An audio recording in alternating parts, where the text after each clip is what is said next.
All right, what is up, everybody? I can't stop talking about this. The Detroit Lions they've enlisted a cheat code.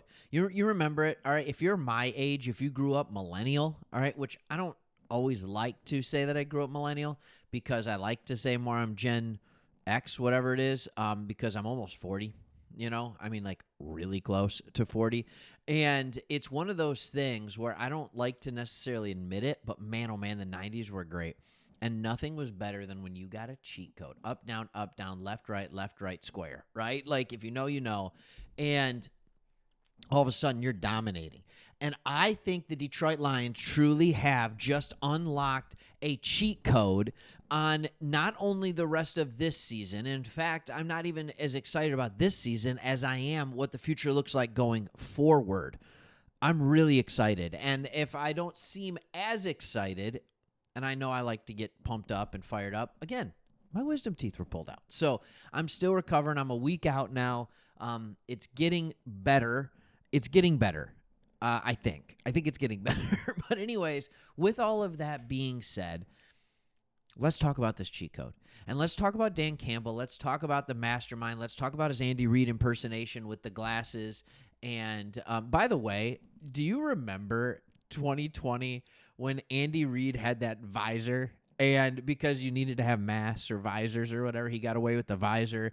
And it was just all fogged up. He couldn't see. He's trying to call plays. I'm just like, what world are we living in? But anyways, Dan Campbell's got the glasses on. He's got the play sheet.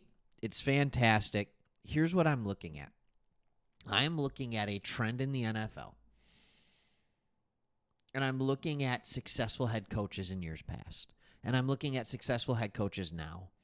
And the Detroit Lions have been very successful under Dan Campbell. We know that, right? Like, we know that. Year one was rough.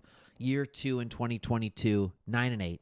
12-5 in 2023, 15-2 in 2024, and now we are up to a 6-3 start in 2025.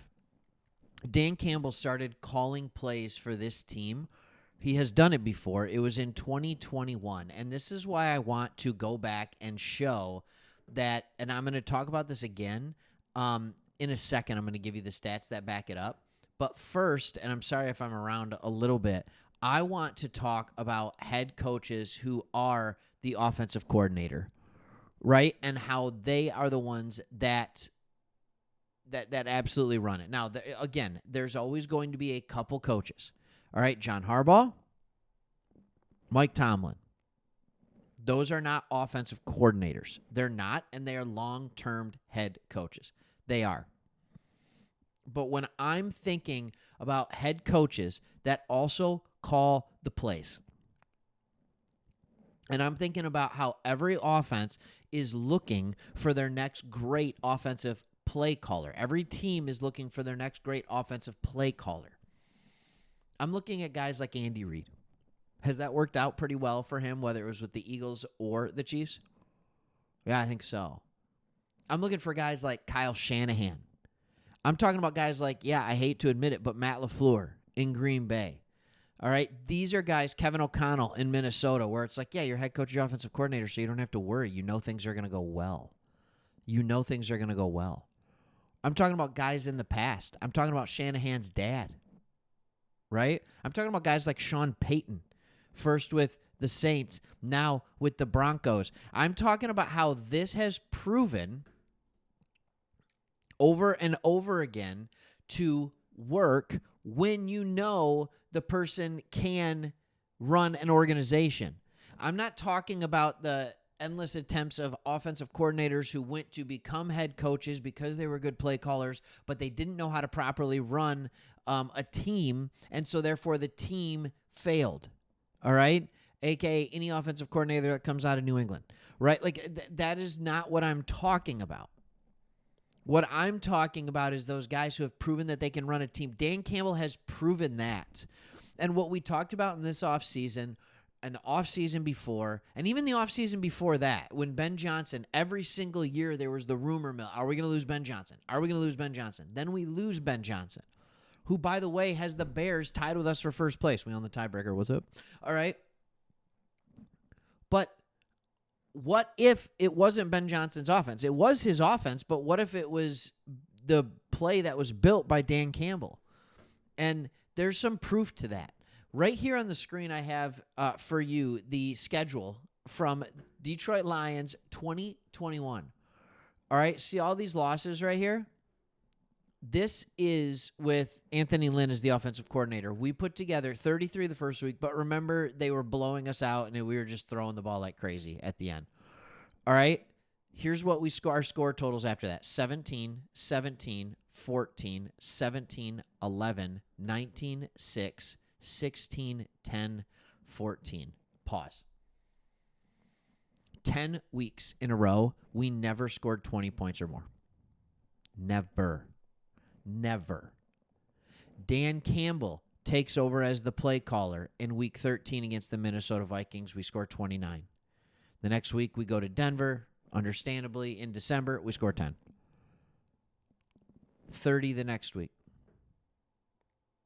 Okay, so we didn't have a game over 20 and 10 straight. Then we go 29, 10, 30. We score 16 in a loss to the Falcons. Then we end the year scoring 29 and 37 points.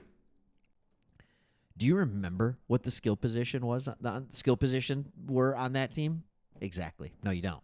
And if you do, congratulations. They weren't good. All right, we had no talent on that team. And by the way, that game that we scored 16, and then the next time when we played at Seattle and scored 29, Tim Boyle was our starting quarterback. I just want to make that clear. Dan Campbell knows how to call plays. Here's the cheat code that I'm talking about. If we have a head coach who is also the offensive coordinator, you never have to worry about losing your offensive coordinator or your head coach. That is the beauty of this. You never have to worry about it. All you got to worry about is losing your defensive coordinator. That's it. We're coming off a year where we just lost our offense and defensive coordinator. It's not easy. I think about Andy Reid and all the offensive coordinators that he's had in Kansas City and how they're always considered for a job, but they don't get a job. Why? Because they're not calling the plays. It doesn't mean that they're not important. It doesn't mean that they shouldn't be there, that they're not good at their job, but they're not calling the plays. The problem with the Ben Johnson, Dan Campbell situation is that we're going to lose Ben Johnson because he called the plays. Do you think we would have lost Ben Johnson to the Chicago Bears if Dan Campbell had been calling the plays for the last 4 years? Even if our offense was this good? And if we did, would any of us care? That way, what you can have is you can have the mastermind. You can have the guy who runs the offense during the week, he doing the things, but Dan Campbell is the one that is running the show. It proved to work against the Commanders, and I understand the Commanders' defense is trash this year. It still makes no sense to me. Let's see what happens against one of the best defenses in the league with the Eagles. I can't wait to see it. And if we can get a groove going, and if we score around 30 points against the Eagles, which, by the way, is not happening by many people, then let's have a conversation. All right? Let's have a conversation when it comes to that one. Because the Eagles, in 9 games, have allowed 192 points. They're allowing just over 20 points a game. They're the 9th-ranked defense according to PFF. So let's have a conversation and let's see what we can do. They only gave up 7 points last week to the Green Bay Packers. If we can do some things on them, now all of a sudden you're starting to realize, like, yep, this is real, this is true.